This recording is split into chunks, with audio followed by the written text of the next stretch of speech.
Hormuz జలసంధి వేదికగా America Iran మధ్య ఉద్రిక్తతలు మరింత ప్రమాదకర స్థాయికి చేరుకున్నాయి.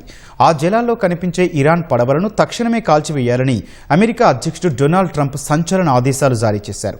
మరోవైపు తమ దేశ నాయకత్వంలో ఎలాంటి వర్గపోరు లేదని ఇరాన్ నేతలు స్పష్టం చేశారు. ఈ నేపథ్యంలో అమెరికా ఇరాన్ మధ్య ఒప్పందం కోసం పాకిస్తాన్ తన దౌత్య ప్రయత్నాలను ముమ్మరం చేసింది. యూరోపియన్ యూనియన్ మాత్రం ఈ చర్చల తీరుపై ఆందోళన వ్యక్తం చేస్తోంది. మధ్యప్రాచ్యంలో వేగంగా మారుతున్న దౌత్యపరమైన సైనిక పరిణామాలపై తాజా నివేదిక మీకోసం.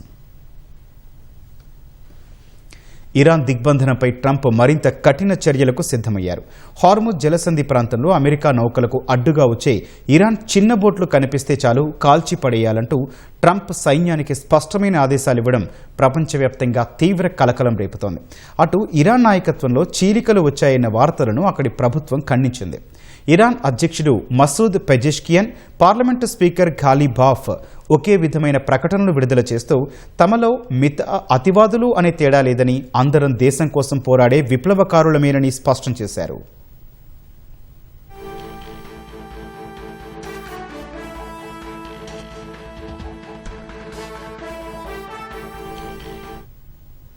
అమెరికా ఇరాన్ మధ్య శాంతి ఒప్పందం కోసం దౌత్యపరంగా పాకిస్తాన్ ప్రయత్నాలను ముమ్మరం చేసింది. తాజాగా ఇరాన్ విదేశాంగ మంత్రి అబ్బాస్ అరాక్చి పాక్ ఆర్మీ చీఫ్ అసీం మునీర్తో ఫోన్లో చర్చలు జరిపారు. ఈ సందర్భంగా చర్చలకు రావాలంటూ మునీర్ మరోసారి ఇరాన్ ప్రతినిధుల బృందాన్ని ఆహ్వానించారు.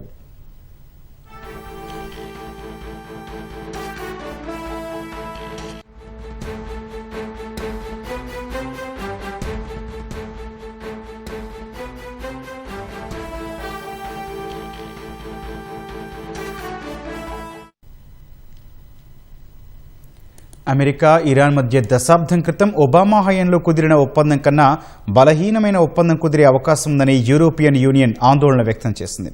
చర్చలు కేవలం అణు అంశం గురించే జరిగినప్పుడు చర్చల సమయంలో అణు నిపుణులు ఎవరూ లేకపోతే చాలా బలహీనమైన ఒప్పందంతో సరిపెట్టుకోవాల్సి వస్తుందని EU విదేశాంగ విధాన అధిపతి కాజా కల్లాస్ హెచ్చరించారు. ఇరాన్ క్షిపణి కార్యక్రమాలు, మిలిటెంట్ ప్రాక్సీ సంస్థలకు ఇరాన్ మద్దతు, యూరోప్లో సైబర్ దాడులు వంటి కీలక అంశాలను చర్చల్లో చేర్చకపోతే ఇరాన్ మరింత ప్రమాదకరంగా మారుతుందన్నారు. ఒబామా హయాంలో 2015లో అమెరికా ఇరాన్ మధ్య అణు ఒప్పందం కుదిరింది. 2018లో దాన్ని ట్రంప్ ఉపసంహరించుకున్నారు.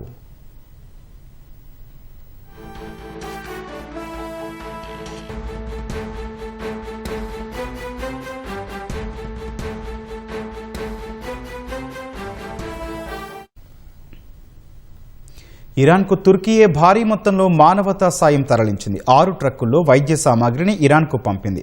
ప్రాణరక్షక ఔషధాలతో పాటు వైద్య పరికరాలు, ఇతర సామాగ్రితో కూడిన ఈ ట్రక్కులు గుర్ బులాక్ సరిహద్దు గుండా ఇరాన్ చేరుకుంటాయని తుర్కీ అధికారులు తెలిపారు. ఇప్పటి వరకు ఇరాన్కు 9 ట్రక్కుల నిండా మానవతా సాయాన్ని తుర్కీయే అందించింది.